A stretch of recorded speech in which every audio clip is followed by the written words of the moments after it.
بسم اللہ الرحمن الرحیم۔ السلام علیکم احباب، میں اسامہ جمشید ادم قدا کے فورم سے آپ کو خوش آمدید کہتے ہیں۔ آج ہمارے مہمان ہیں جناب ڈاکٹر اسد اللہ صاحب۔ آپ نے فقہ اسلامی میں پی ایچ ڈی کی اور انٹرنیشنل اسلامک یونیورسٹی میں اسسٹنٹ پروفیسر ہیں، فیکلٹی آف شریعہ اللہ میں۔ سب آپ کو خوش آمدید کہتے ہیں، آپ کا شکریہ ادا کرتے ہیں ضبط خدائی کہ آپ نے آج ہمارا جو عنوان ہے ایک سیریز لے کے چل رہے ہیں قرآن کے حوالے سے کہ ہمارے بچے اور قرآن، آج بات کریں گے ان سے علوم اور تفاسیر پر۔ سب بھائی آپ اس پر کچھ تھوڑا سا بتائیں کہ قرآن کے حوالے سے دلچسپی پیدا کرنے کے لیے کہ کتنے مختلف علوم ہیں جو قرآن سے وابستہ ہیں، قرآن کی تلاوتوں سے، تلاوت جو مختلف انداز میں کی جاتی ہے۔ حوالہ ہم گرم ان کا دیں جو مصر کے قراء ہیں، اسی طرح کتنے اور ممالک کے قراء، خود ہمارے پاکستان کے قراء ہیں۔ ابھی ہم نے حال ہی میں پچھلے عرصے میں دیکھا، کیونکہ ہم بچوں کو زیادہ فوکس ہیں کہ ایک بچے نے پاکستان کے کافی ٹاپ کیا، تو اس حوالے سے تلاوت کے مختلف جو انداز ہیں، مختلف آوازیں ہیں، مختلف جو اس کے لہجے ہیں، ٹھیک ہے، اس کی جو اصطلاحات ہیں، اس کے حوالے سے چیدہ بتائیں۔ ہمارا بس یہ جو مقصد ہے کہ کسی طرح بچے اور والدین قرآن کی طرف شوق سے جو ہے نا وہ جوک در جوک چلے آئیں۔ جی بسم اللہ۔ بسم اللہ الرحمن الرحیم، الحمدللہ والصلاۃ والسلام علی رسول اللہ وعلی آلہ وصحبہ ومن والاه، اما بعد۔ سب سے پہلے تو آپ کا شکریہ کہ آپ نے آدم کدا، اللہ تعالیٰ نے جب انسان کو آدم کدے سے وجود بخشا تو اس کی رہنمائی کے لیے سب سے جو بنیادی چیز بھیجی ہے، خاص طور پہ اس آخری امت کو جو دی ہے، وہ قرآن مجید ہے۔ اور حضور اکرم صلی اللہ علیہ وسلم کے تو بہت سارے معجزات تھے۔ کچھ معجزات ایسے تھے جو صدور میں آئے، وقوع پذیر ہوئے اور پھر اس کی ہم خبر سنتے چلے آ رہے ہیں، لیکن کچھ معجزات جو ہیں جو ابھی تک باقی ہیں، اور یہ قرآن مجید اس میں ایک ایسا زندہ اور کھلا معجزہ ہے کہ دیکھیں حضور صلی اللہ علیہ وسلم کے جو دشمن تھے انہوں نے اپنی جانوں کو بھی خطرے میں ڈالا، لڑائیاں لڑی اور کتنے مصیبتیں خود بھی جینے، اور حضور صلی اللہ علیہ وسلم کو بھی انہوں نے صاحب سے دوچار کیا۔ سمپلی اگر وہ مقابلہ کرنا ممکن ہوتا قرآن مجید کا تو اس کا مقابلہ کر لیتے اور یہ بتا دیتے کہ اس کا مثال ہم بھی پیش کر سکتے ہیں۔ اس کا مطلب یہ کہ ایک ایسا زندہ معجزہ تھا کہ اس کا مثل وہ لوگ جو کہ فصاحت و بلاغت کے اس وقت شاہکار اور اس میدان کے گھڑ سوار تھے، وہ بھی اس کا ایک صورت کا مثل پیش کرنے سے عاجز رہے۔ اور خاص طور پہ آپ کا تو شعر و شاعری سے شغف بھی ہے، وہ بھی شعر و شاعری سے شغف رکھتے تھے، لیکن وہ ایک لفظ سن کے ان کو اندازہ ہو جاتا تھا کہ یہ اللہ تعالیٰ کا کلام ہے۔ تو جب بھی ہم کوئی پروڈکٹ بناتے ہیں تو اس کے جو خد و خال ہوتے ہیں، اس کے استعمال کا طریقہ ہوتا ہے، وہ ہم ایک چھوٹے سے بکلیٹ میں دے دیتے ہیں کسٹمر کو۔ تو اللہ تعالیٰ نے اس انسان کو بہرحال یہ تشبیہ تو دونوں میں تو بہت زیادہ بڑا بعد ہے، لیکن اللہ تعالیٰ نے بھی اس کائنات کو کس مقصد کے لیے پیدا کیا ہے۔ جو بھی کسی آدمی کے ذہن میں سوالات آ سکتے ہیں، ان سب سوالات کا جواب جو ہے قرآن مجید میں موجود ہے۔ اسی لیے بتایا گیا تبیان لکل شیء، کہ ہر چیز کے لیے یہ وہ وضاحت ہے اور اس میں تبیان ہے۔ لیکن اب اگلا ایک افسوسناک مرحلہ یہ ہے کہ ہم نے اس قرآن مجید کے ساتھ کیا کیا۔ میں اکثر کہا کرتا ہوں کہ دیکھیں، اگر کوئی بچہ ایف ایس سی سے فارغ ہوتا ہے اور وہ ہمارے پاس آتا ہے یونیورسٹی میں بیچلر لیول پہ، وہ اگر انگریزی غلط بولتا ہے تو اساتذہ بھی اس کو کہتے ہیں کہ جی 12 سال اسکول میں پڑھ کے ابھی تک آپ کو انگریزی نہیں آئی، انگلش میڈیم اسکول میں پڑھ کے آپ کو ایک اپلیکیشن لکھنا نہیں آئی، لیکن 60 سال زندہ رہ کے ہمیں یہ نہیں آ رہا کہ اللہ تعالیٰ ہمیں کیا ارشاد فرماتے ہیں۔ اچھا، ابھی میں اگر انگریزی میں گفتگو کروں اور 2 لفظ غلط بولوں تو آپ کہیں گے کہ کیا نہیں آتی تو خاموش ہیں اور آپ ہنسیں گے، لیکن اگر کوئی بندہ 60 سال رہ کر بھی قرآن مجید ٹھیک طرح سے نہیں پڑھ سکتا، اگر میں اس کے ہنسوں تو وہ کہے گا یہ تو ہنسنے والی بات ہے کہ میں تو سیکھ رہا ہوں۔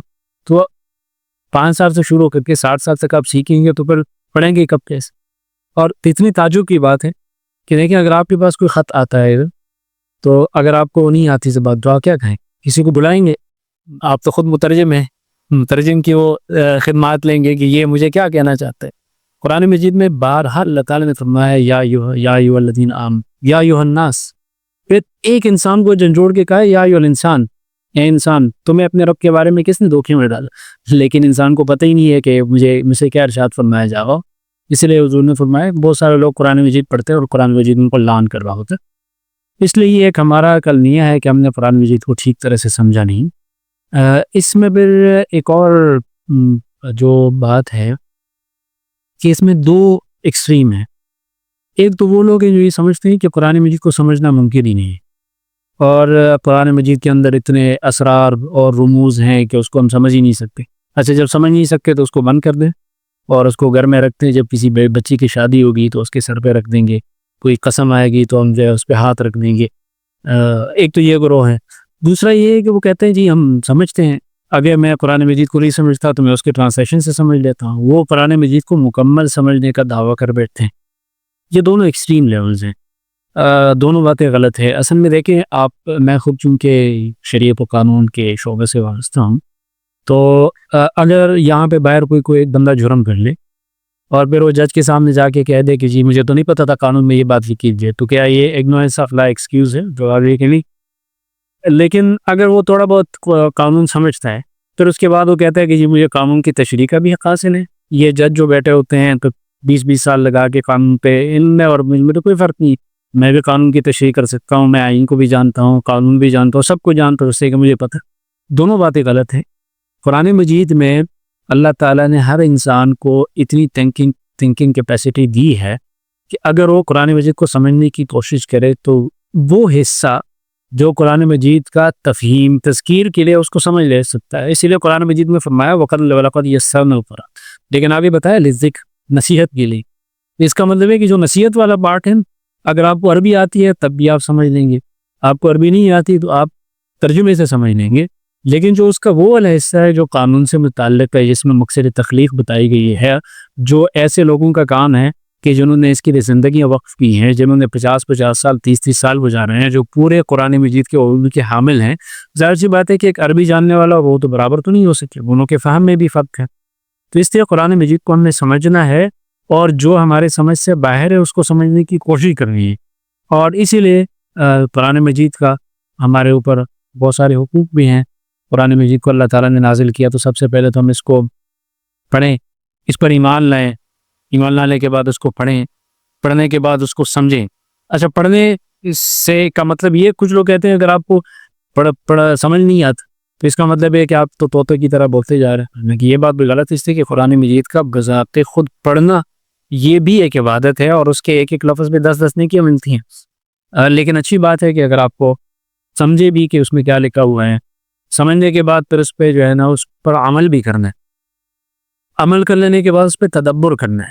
قرآن مجید دیکھیں, قرآن مجید کی کچھ آیات ایسی ہیں نا کہ اگر آپ اس پہ غور کریں تو آدمی کو بالکل جھنجھوڑ دیتی ہیں. اور یہ کچھ تو تھا اس میں کہ حضور صلی اللہ علیہ وسلم ساری رات ان تعذبہم فإنہم عبادک وإن تغفر لہم فإنک انت العزیز الحکیم, ساری رات یہ آیت پڑھتے گئے. حضرت عیسیٰ علیہ السلام قرآن مجید میں آتا ہے قیامت کے دن اللہ تعالیٰ سے ارشاد فرمائیں گے کہ یہ میری امت ہے, اگر آپ ان کو بخش دیتے ہیں تو آپ عذاب دیتے ہیں تو آپ کے بندے ہیں, بخش دیتے ہیں تو آپ غفور الرحیم ہیں. اس پوری آیت کو حضور صلی اللہ علیہ وسلم ساری رات پڑھتے گئے. اس آیت کے اندر اتنی تاثیر ہے, اتنی بڑا کی تاثیر ہے. باقی ہر ایک آیت کے قرآن مجید میں اللہ تعالیٰ فرماتے ہیں کہ اس کے اندر تو اتنی تاثیر ہے کہ اگر ہم اس کو پہاڑ پہ نازل کرتے تو پہاڑ ریزہ ریزہ ہو جاتا, اس کے بوجھ کو برداشت نہیں کرتا. لیکن ایک انسان ایسا ہے کہ جو سب کچھ برداشت کر لیتا ہے لیکن اسے کسی چیز کی پرواہ نہیں ہوتی. تو بہرحال یہ پھر اس میں عمل ہے, تدبر ہے.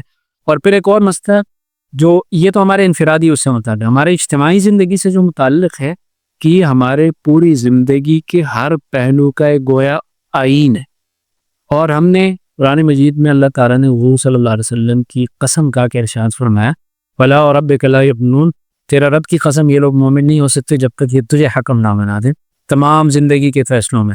وَمَن لَمْ يَحْكُم بِمَا أَنزَلَ اللَّهُ, جو اللہ تعالیٰ کی ہے وہ نازل کیے گئے آیات کے مطابق فیصلہ نہیں کرتے تو 3 دفعہ فرمایا کہ وہ ظالم ہے, وہ فاسق ہے, وہ کافر ہیں. اور یہ فقہ کی ان اصطلاحات نہیں ہے جیسے ہم فاسق اس مسلمان کو کہتے ہیں کہ جو مسلمان ہے لیکن فاسق ہے. یہاں پہ وہ فاسق مراد نہیں ہے, تینوں سے مراد ہے کہ وہ دین کا اس سے کوئی تعلق نہیں ہے. اس لیے کہ یہاں پہ وہ ٹرم استعمال نہیں ہوتا, ورنہ منافقین کو بھی فاسق کہا گیا ہے. فاسق کا مطلب ہے کہ وہ اللہ کی اطاعت سے خارج ہے. تو اس طرح ہمیں یہ بھی سوچنا ہے کہ ہم نے اجتماعی طور پہ اس قرآن مجید کے ساتھ کیا کیا. اور دیکھیں بہت خطرناک بات یہ ہے کہ حضور صلی اللہ علیہ وسلم قیامت کے دن جو اپنے امت کی شکایت کریں گے تو ان میں سے ایک شکایت ہی ہے, ورنہ حضور صلی اللہ علیہ وسلم اور امت کی شکایت کرے. لیکن جب وہ دیکھیں گے کہ قرآن مجید کے ساتھ امت نے کیا کیا تو وکیل ہی اللہ تعالیٰ نے حضور صلی اللہ علیہ وسلم کی اس شکایت کی قسم کھائی. وکیل ہی یا رب انہا ان قوم اتخذوا ھذا القرآن مہجور, کہ اے اللہ میرے اس قوم نے تو اس قرآن مجید کو پیچھے چھوڑ دی. تو جب ہم بزرگ کا سامنا کریں گے اس وقت ہماری کیا حالت ہوگی. اس لیے یہ شروع میں جیسے آپ نے فرمایا بہت اہم بات کی کہ ہمیں خود، اگر میں ابھی 40 سال کے پیٹے میں گیا ہوں اور میں ابھی نہیں پڑھ سکتا، پھر بھی اگر میں پڑھنے کی کوشش کروں تو مجھے دوہرا اجر ملے گا. ایک پڑھنے کا ایک اس میں مشقت برداشت کرنے کا، لیکن اگر میں کوشش کروں تو میرے جو بچے ہیں، جو آنے والی نسل ہے، میں ان کو تو پڑھا سکتا ہوں. کسی کے بچے نہیں ہیں یا انہوں نے پڑھ لیا، کسی اور کے بچے کو پڑھا سکتے ہیں. یہ آپ کے لیے صدقہ جاریہ ہے. پھر پڑھنا ہے. پھر قرآن مجید کا پڑھنے کا بھی آپ نے ذکر کیا، قرآن مجید کے قراء حضرات کا. حضور صلی اللہ علیہ وسلم نے ارشاد فرمایا کہ سب سے بہترین چیز جس سے اللہ تعالیٰ کے آدمی کو قرب حاصل کر سکتا ہے وہ قرآن مجید ہے. اور جب کوئی بندے مومن اللہ تعالیٰ کا کلام پڑھتا ہے تو اللہ تعالیٰ اسے خود سنتا ہے. تو حضور صلی اللہ علیہ وسلم صحابہ کرام کی وہ تلاوت کو سنا کرتے تھے، اور کبھی سامنے آ گئی، کبھی دیوار کے اس سے آہٹ سے. اور تو یہ قرآن مجید کی تلاوت کا ایک طریقہ بھی ہے، اور ہمیں کوشش کر لینی چاہیے کہ اس کو جن لوگوں کی زبان میں نازل ہوا انہی کے لہجے میں پڑھیں، اور ہم اپنی زبان میں نہ پڑھیں کہ ہم سیف اور بہت سارے الفاظ کو مکس کر رہے ہیں. ہمیں نہیں پتہ ہوتا مسلمانوں کو جنتی کو جہنمی بنا رہے ہوتے ہیں، جنت الٹا کر رہے ہوتے ہیں. پھر ہمیں قرآن مجید جب ہم نماز سیکھتے تھے نا تو سب سے پہلے ہم نے سورہ اخلاص یاد کی تھی. اب ہم نے یہ سوچ لیا ہے کہ یہ ساری زندگی کے لیے ہم نے اسی صورت کو پڑھ لیا. تو چونکہ ہم نماز میاں کرتے ہوئے وہی پڑھتے ہیں، ہر صورت میں، ہر رکعت میں سورہ اخلاص، ہر نماز میں سورہ اخلاص. ہر بندے کے سینے میں قرآن مجید کا اتنا حصہ ہونا چاہیے کہ وہ اس میں ہر رکعت میں ایک الگ آیت پڑھ سکے. اور حضور نے فرمایا کہ جس چمڑے کے اندر قرآن مجید ہو اس پہ آگ اثر نہیں کرتی، تو جس دل کے اندر قرآن مجید ہو اس پہ جہنم کی آگ اثر نہیں کرے گی. اس لیے ہمیں بہرحال یہ تفصیلی موضوع ہے، اس پہ اختصار کے ساتھ میں یہی کہوں گا کہ ہم نے جو قرآن مجید کے ساتھ کیا، اور یہ حضور نے فرمایا کہ یہ ایسا سفارش ہی ہے جس کی سفارش قبول کی جائے گی، یہ اور روزہ. اور ایسا جھگڑالو ہے کہ اس کا جھگڑا بھی رد نہیں کیا جائے. تو جس کے بارے میں قرآن مجید قیامت کے دن خدا نخواستہ کہہ رہے کہ اس نے مجھے چھوڑ دیا تھا، تو پھر تو اس کی تباہی اور بربادی یقینی ہے. تو اس نے ہمیں انفرادی سطح پر بھی، اجتماعی سطح پر بھی دوبارہ سے قرآن مجید آنا پڑے گا. اس قرآن میں اللہ تعالیٰ نے وہی زور رکھا ہے جو 1400 سال پہلے تھا، لیکن کوئی اس کو اٹھانے والا تو ہو، کوئی ایسے پڑھنے والا تو ہو، کوئی اس پر ایمان لانے والا تو ہو. تو بہرحال اللہ تعالیٰ ہم سب کو اس پہ عمل کرنے کی توفیق کرنا ہے. اچھا سب بھی بہت اچھا آپ نے بتایا. تھوڑا سا کچھ مختلف قرآن کے جو علوم ہیں اور اس کے مختلف اصوات اور لہجات ہیں اس کے حوالے سے اگر جی، اصل میں قرآن مجید تو چونکہ علوم کا سرچشمہ ہے، تو قرآن مجید سے بہت سارے علوم اس کے ساتھ جڑے ہوئے ہیں، اور اس پر مفسرین نے گفتگی کی ہے. جیسے علم القراءات ہے، اسی طرح سے رسم الخط قرآن مجید کا یہ ایک الگ علم ہے. پھر اس میں جو ناسخ اور منسوخ ہے وہ ایک الگ علم ہے. پھر جس میں جو ہے نا وہ جو اس کے محکمات اور متشابہات ہیں. پھر اس کے اسباب نزول ہیں، کون سی آیت کس موقع پہ نازل ہوئی، اس لیے کہ اس موقع پہ نازل ہونے کا مطلب یہ ہے کہ اس سے آپ کو اس کے سمجھنے میں سہولت ہو جاتی. پھر قرآن مجید کی سب سے اولین شارح ہیں خود حضور صلی اللہ علیہ وسلم، اس طرح قرآن مجید کو حدیث سے الگ نہیں سمجھ سکتی. اور یہ آپ نہیں کہہ سکتے کہ میں قرآن مجید کو اس کو سمجھنا چاہتا ہوں، ورنہ اقیم الصلاۃ کا مطلب پتہ نہیں قرآن مجید نہیں. یہ جو ہم نماز جس طرح سے پڑھتے ہیں، 4 رکعات ہیں، تکبیر تحریم ہے، سلام ہے، سارا حضور صلی اللہ علیہ وسلم نے تشریح کی. قرآن مجید میں تو بہت چیدہ احکامات، میراث کے احکامات ہیں، عدت کے احکامات ہیں، محرمات ہیں، جہاد کے احکامات ہیں. یہ کچھ احکامات تفصیلاً ہے، اور باقی سارا تو اجمالی ہے. پھر سیرت اس کے ساتھ، حدیث کے ساتھ جتنے متعلقہ علوم ہیں ان سب کا قرآن مجید کے ساتھ تعلق ہے. سیرت کے ساتھ جتنے متعلقہ علوم ہیں ان سب کا قرآن مجید کے ساتھ تعلق ہے. پھر جو لہجات ہیں قرآن مجید میں، ایک کو پڑھنے کے مختلف طریقے ہیں. ایک طریقہ تو وہ ہے جس کو ہم مشق کہتے ہیں، کہ رک کے پڑھنا، ایک آیت کو بار بار پڑھنا، آہستہ آہستہ پڑھنا. وہ اللہ تعالیٰ نے اس کو محفوظ کرنے کے لیے جو خطہ مصر کا آپ نے ذکر کیا، وہاں پہ اس کا بہت زیادہ دور ہے، اور وہ اس طریقے سے پڑھتے ہیں. پاکستان میں بھی الحمدللہ ہے. دوسرا طریقہ ہے اس کا حدر کا، اور وہ جو ہے وہ اللہ تعالیٰ نے جو خاص طور پہ ہمارے خلیجی ممالک ہیں، عرب ممالک ہیں، وہاں پہ وہ طریقہ زیادہ چلتا ہے. اور پاکستان میں اللہ تعالیٰ نے ایسے لوگ پیدا کیے جو دونوں طریقوں بھاری ہو جاتا ہے. لیکن اگر آپ بلا تکلف پڑھ رہے ہوتے ہیں، اب دیکھیں قرآن مجید کا تجوید ہے. تجوید اصل میں کہاں سے لیا گیا ہے؟ جو اس کے بولنے والوں کا اصل سٹائل ہے کون سا لفظ آپ نے پر پڑھنا ہے، کون سا لفظ باریک پڑھنا ہے، کتنا مد دینا ہے، یہ عربوں سے ہی لیا گیا. لیکن اب اگر آپ اس میں آپ اتنا غلو کریں، جیسے قاری صاحب کے پیچھے میں نماز پڑھ رہا تھا، تو وہ یہ جو 7-8 حروف ہے، خا صاد ضاد غین طا قاف ظا، یہ ہم بھاری پڑھتے ہیں نا، یہ اس کے ساتھ موٹے آواز کے ساتھ پڑھنی ہے. اب وہ اللہ کا بندہ اتنے موٹے آواز کے ساتھ پڑھ رہا تھا، اتنے تکلف کے ساتھ، کہ وہ جو ہے نا جیسے بالکل آدمی کے ہوں گول ہو جاتے ہیں. وہ اگلا بندہ وہ محسوس کرتا ہے کہ یہ کوئی تکلف کی وجہ سے کوئی غیر فطری سی آواز بن گئی ہے. تو اس کا مطلب فطرت سے ہٹنا نہیں ہے کہ آپ بتکلف جو ہے نا ایسی آوازیں نکالنے کی کوشش کریں کہ جس سے آپ کے لیے بھی مشکل پیدا ہو. تو پاکستان میں مختلف لہجات رہے ہیں، پانی پتی لہجہ بھی ایک رہا ہے، مختلف لہجات ہیں، لیکن کوشش کرنی چاہیے کہ عمومی لہجے کو اختیار کرتے ہوئے اپنی جو آپ نے اللہ تعالیٰ نے آپ کو آواز دی ہے، اور ہم یہاں پہ اس بارے میں بہت وہ تغافل برتتے ہیں کہ خاص طور پہ ہمارے قراء حضرات ہوتے ہیں، ائمہ حضرات ہوتے ہیں، 10 سال 20 سال نماز پڑھا رہے ہوتے ہیں، لیکن انہوں نے اپنی تلاوت پر کبھی محنت کی نہیں تھی. اور وہ جو ہے نا جب نماز شروع کرتے ہیں تو پیچھے مقتدی بھی اپنے سوچوں میں گم ہو جاتے ہیں. حالانکہ اگر وہ اپنی آواز تو ایک فطری چیز ہے، لیکن لہجہ تو کسبی چیز ہے نا، لہجے کو تو آپ اکتساب کر سکتی ہے. اس پہ اگر وہ کوشش کریں تو سامعین کو بھی جو ہے نا قرآن مجید میں، اور پھر معنی کے اس کے ساتھ، جب آپ معنی کے ساتھ تدبر کے ساتھ پڑھتے ہیں تو اس کا اگلے بندے پہ ضرور اثر ہوتا ہے. قرآن مجید میں اللہ تعالیٰ نے تاثیر نہیں رکھی تو اس کی شکل تو. اچھا حسن بھائی، بچوں کو جو فاسو پہ حفظ یا ناظرہ کی طرف آ رہے ہو، ان کو ایک اچھی آواز کی پریکٹس میں لانے کے لیے کوئی عملی طریقے بتائے. مثلا اس بات کو مزید ایک ٹائم اور دیتا ہوں، میرا کبھی کبھی دل ہوتا تھا کہ میں زور سا انسان ہوں، ناتواں ایک ذات سا، کہ جو مساجد میں امام ہیں وہ جس کی بہت ہی اچھی فطرتی اور تخلیقی انداز میں آواز نہیں ہے، وہ میرا دل ہے کہ اسے چاہیے کہ وہ امامت نہ کرے یا سلی نماز میں امامت کرے. ہاں، ورنہ دیکھیں ورنہ بندہ وہ نماز پڑھے اور وہ کہے گا یار مکاش اللہ معاف کرا وہ، یعنی کہ اس میں اچھی ہونی چاہیے. کیونکہ یہاں تو اس کی محنت شروع ہونی چاہیے بچپن سے، اس نے نہیں سیکھو کہ اب یہ ایک روایت ہے کہ مختلف بہت کم جگہوں پہ ایسا ہوتا ہے.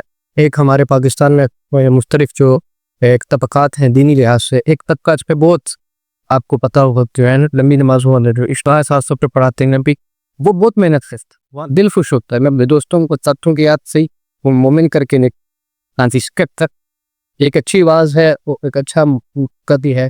لیکن یہ اس پہ تو ذرا سچوں کی بات کرو تاکہ دیکھیں اس میں ہوش الحانی کا بہت ضروری ہے. منظر عام پر جو آ رہا ہے یعنی کہ اس میں امامت ہوگی، جس کی چیزیں آگئی اس پہ دیکھیں بچے کو جب آپ شروع سے اس پہ محنت کرتے ہیں، اور یہ جو مخارج ہوتے ہیں نا جہاں سے وہ آواز نکل رہی ہے، یہ وہ یعنی کہ منہ کا کس حصے سے کس لفظ کا تعلق ہے کو بالطرح ادا، یہ جو انسان کے ووکل کارڈز ہوتے ہیں جی یہ کسی خاص وقت تک اس کو آپ جو ہے نا وہ ایڈجسٹ کر سکتے ہیں، لیکن جب آپ عمر کے خاص حصے تک پہنچ جائیں پھر اس کو ایڈجسٹ کرنا بہت مشکل ہو جاتا ہے.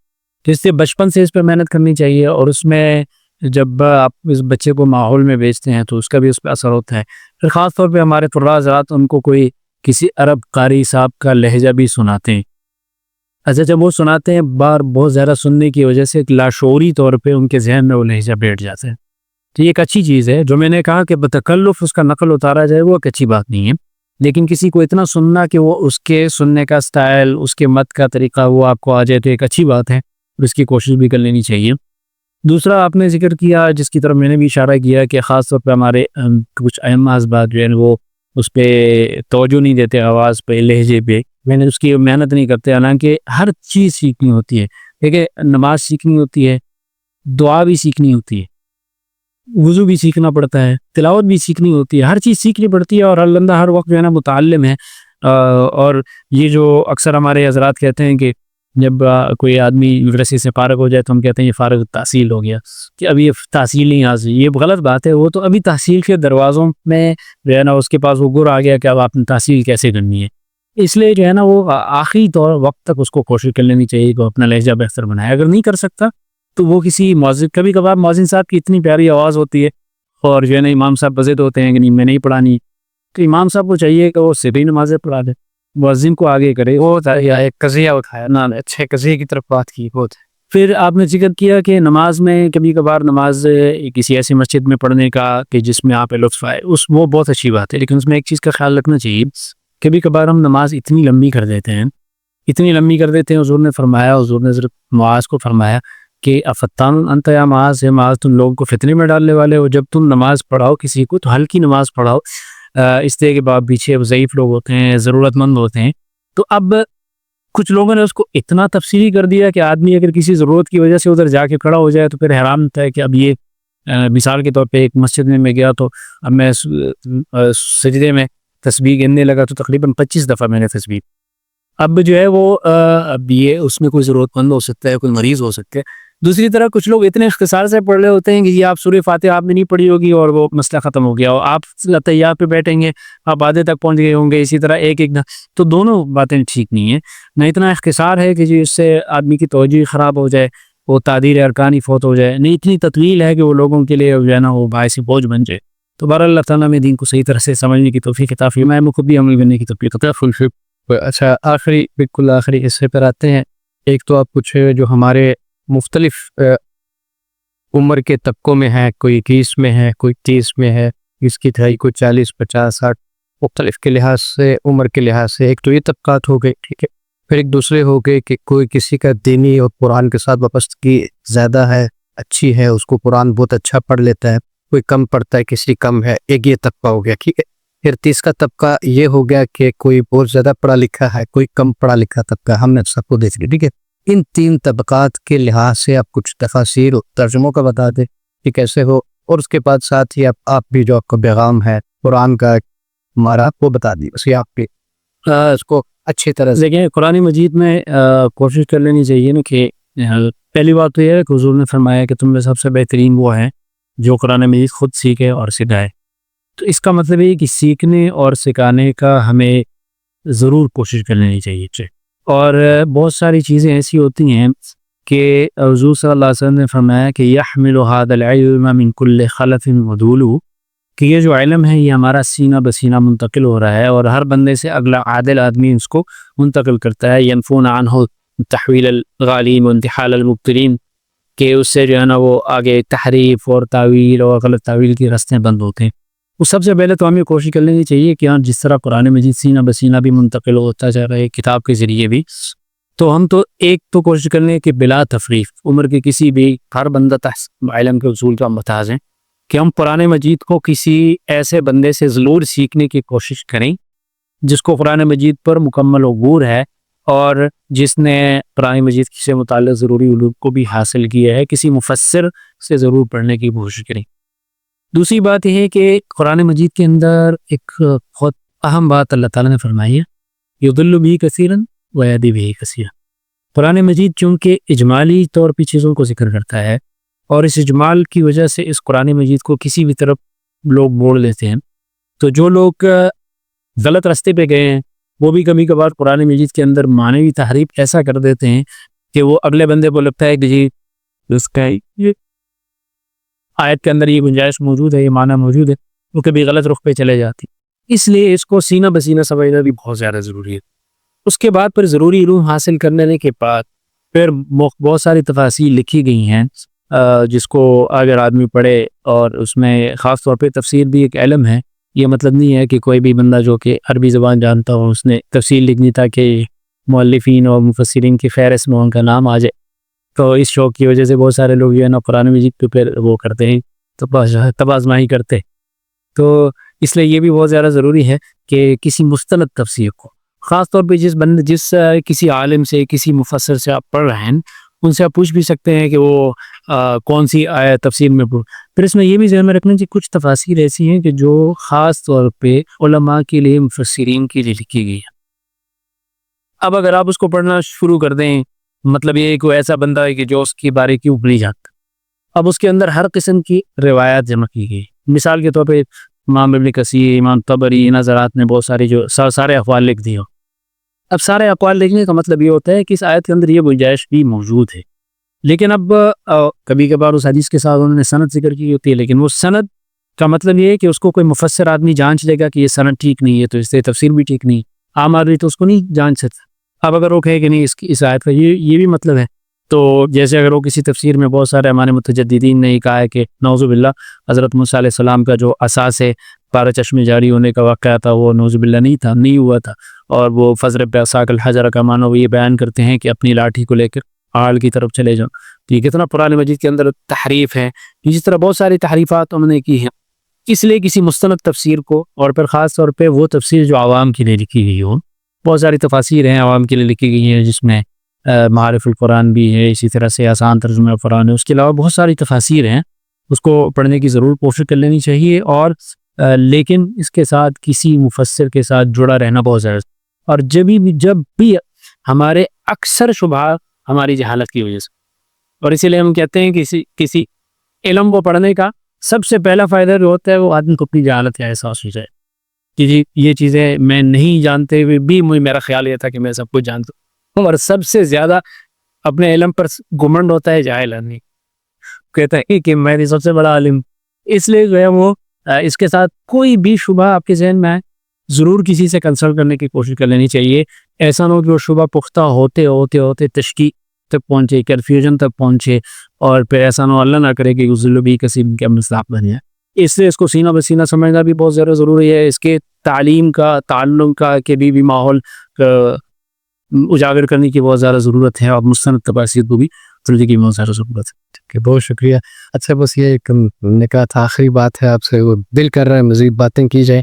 آخری بس چونکہ ایک آپ ماشاءاللہ آپ نے دیکھا کہ تفلیتی انداز سے بھی آپ کافی پہلوؤں کو لے کر آئے ہیں، آپ سے اور شناسائی اس میں بھی اندازہ ہے اس لے کر. آپ اگر بچوں کو کچھ بتانا چاہیں کیسے بچوں کو اس طرف راغب کیا جا سکے، کوئی حکمت عملی ڈائریکٹ آپ بچوں سے بھی ایک پیغام دے دے کچھ 2-4 جملوں میں، کچھ والدین کو بھی بتاتے. کل عمر بھائی ادھر کہہ رہے تھے کہ بھئی بچوں کو کہتے اس کو لگا دو، یہ ہماری اس کا وہ جو ہے نا مغفرت کا اور کسی باعث بندی کا خود کیا تو قرآن پڑھتے کیا اس کی ماں پر اثر پڑتا ہے، یہ وہ کیا قرآن پڑھتے ہیں. تو یہ اس کے ساتھ آپ کچھ ذرا دیکھیے طرف لائیں. ہاں یہ بات میں خلاصہ کہوں گا بچوں کو پڑھیے اور ماں باپ کے لیے کہ آپ کے بچے وہ کرتے ہیں جو آپ کرتے ہیں، جو آپ کہتے ہیں وہ نہیں. آپ کہیں گے یہ نماز کے لیے جاؤ، آپ خود جو ہے نا کمرے میں بیٹھے ہوئے تو وہ کہیں گا کہ میں کیوں جاؤ. آپ کہتے ہیں خود قرآن پڑھو، آپ نہیں پڑھ رہے ہوتے تو وہ کہے گا میں کیوں جاؤں. بہت ساری چیزیں ماحول سے بچہ سیکھتا ہے.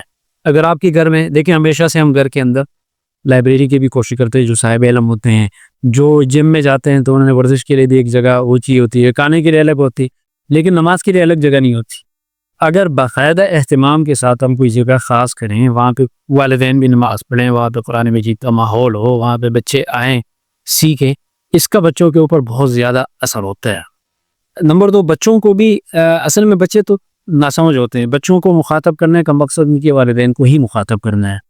تو بچوں کو بھی کوشش کرنی چاہیے اور ان کو یہ سمجھنا چاہیے، خاص طور پہ جو نے فرمایا کہ جب آپ کے بچے 10 سال تک ہو جائے پھر تو آپ ان کو نماز پہ ہلکی پھولکی ڈانٹ پلا سکتے ہیں، مار سکتے ہیں.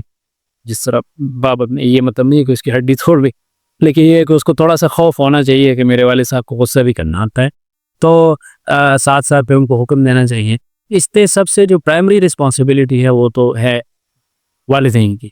اور پھر یہ بھی ایک المیہ ہے کہ ہم کبھی کبھار جو ہے نا وہ یہ بھی بچے ریزرو وہ کرتے ہیں، ریئلائز کرتے ہیں کہ اگر اس کا والد جو ہے نا وہ کسی ریاضی اگر اس کو نہیں آتی، انگلش نہیں آتا، تو اس کے لیے کیسے جتن کر کے کسی استاد کو لاتا ہے، پھر اس کی کیسی خدمت کرتا ہے اور کیا اس کو معاوضہ دیتا ہے. تحقیق کر لی اگر بات کیا ہوئی ہے، بچی نے کیا جرم کیا ہے، جا کے اس کو سننی، پھر سنجیدگی سے اس کو سمجھا دیں.